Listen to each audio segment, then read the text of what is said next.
gjej rastin në këtë moment, sinqerisht, pavarësisht që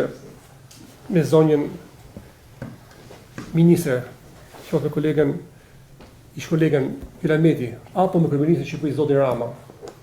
kemi qenë në përballë njëri tjetrit, sepse kështu funksionon demokracia, një palë është majorancë, një palë tjetër është opozit, por kurrë se kemi parë njëri tjetrin si armiq,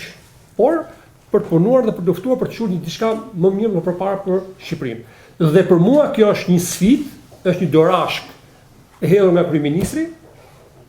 për të përmbushur këtë detyrë. Nuk është privilegj, absolutisht, është përgjegjësi jashtëzakonisht e madhe,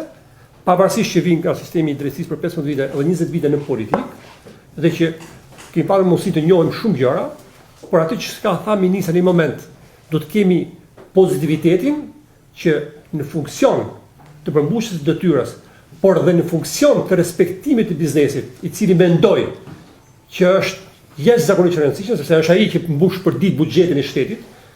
me taksat dhe tatimet që paguhen, dhe që ne të gjithë ne këtu,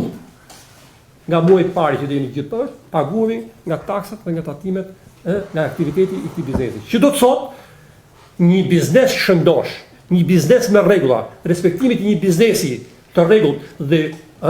lufta pa kompromis ndaj biznesit i cili abuzon, i cili është abuzues apo që bën gjithçka për të përfituar në mënyrë të paligjshme duke shkelur ligje, atëherë e kemi përmbushur detyrën dhe duke parandaluar ata. Kjo ka shumë rëndësi.